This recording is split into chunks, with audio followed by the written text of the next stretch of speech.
తెలంగాణ రాష్ట్రంలో అనాగరిక అఘోరి ప్రస్థానం వెనుక రాజకీయ కోణం దాగి ఉందా అంటే ఉందనేటువంటి అనుమానం కలుగుతూ ఉంది.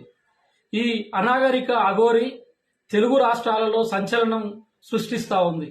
అశ్లీల ప్రదర్శనలు చేస్తూ అనేక భయభ్రాంతులకు గురి చేస్తూ ఆమెని ప్రశ్నించినటువంటి వాళ్ళని అంతం చేస్తా అని చెప్పేసి భయభ్రాంతులకు గురి చేస్తున్నటువంటి పరిస్థితి కనబడతా ఉంది. తెలంగాణలో అనేక ప్రాంతాలలో తిరిగిన తర్వాత ఆంధ్రాకి వెళ్ళేసి ఆంధ్రాలో కూడా గుడులలో తిరుగుతూ అనేక రకమైన భయభ్రాంతులకు గురి చేస్తూ ఉంది. నాకు మంత్రశక్తులు ఉన్నాయి, నేను అంతం చేస్తా అని చెప్పి వాళ్ళని ప్రశ్నించిన వాళ్ళని భయభ్రాంతులకు గురి చేస్తూ ఉంది. ఆమె చెప్పింది, నేను దీపావళి రోజు మొత్తం కూడా నేను మొత్తం సమాధి అయిపోతా, నాకు నేనే మొత్తం అగ్నిని దావయించుకొని అంతమైపోతా అని చెప్పేసి మాట్లాడుతూ ఉంది. నిజంగా ఆమెకు మంత్రశక్తులే ఉంటే పెట్రోల్ ఎందుకు? పెట్రోల్ తెచ్చుకొని మీద పోసుకొని నేను అగ్గిపుల్ల అడ్డు పెట్టుకొని నేను దహనం అవుతా అని చెప్పేసి మాట్లాడుతూ ఉంది. అంటే ఇవకు మంత్రశక్తులు లేవు, ఏమి లేవు. ఇక్కడ మత విద్వేషాలను సృష్టించడం కోసం, మత కొట్లాటలను రేపడం కోసం ఈరోజు అనాగరిక అఘోరి ఈ ప్రస్థానం ఉన్నట్టుగా చాలా కనబడతా ఉంది. ఆమె రాజకీయ ప్రస్థానము చేయడం కోసమో లేకపోతే అనేక మంది ఏదైతే మతతత్వ శక్తుల యొక్క అండదండలతో చిలరేగుతుందా అనేటువంటి అనుమానం కూడా కలుగుతా ఉంది. ఇప్పుడు గుళ్ళు ధ్వంసం అవుతా ఉంటే ఈరోజు సీఎం రేవంత్ రెడ్డికి సవాల్ విసురుతా ఉంది.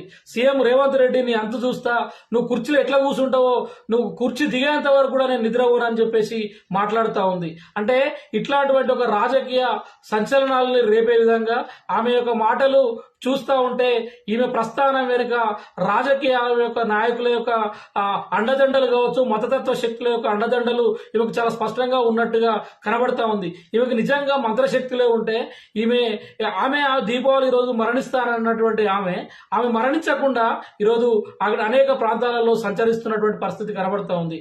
ఆమె కారులో అట్లాగే మనిషి పుర్రెలను పెట్టుకొని ఏవో శవాలను తింటా అని చెప్పేసి తెలంగాణలో కూడా 2 శవాలని నేను తిన్నా అని చెప్పేసి మాట్లాడుతూ ఉంది. అంటే ఇంత జరుగుతూ ఉన్నా కూడా తెలంగాణ రాష్ట్రంలో కావచ్చు, ఆంధ్ర రాష్ట్రంలో కావచ్చు, పోలీసులు ఆమెను అరెస్టు చేయకుండా ఎందుకు నిర్లక్ష్యం వ్యవహరిస్తున్నారు అనేటువంటిది ప్రజలకు ఇప్పటికి కూడా అంతు చిక్కనటువంటి ప్రశ్న.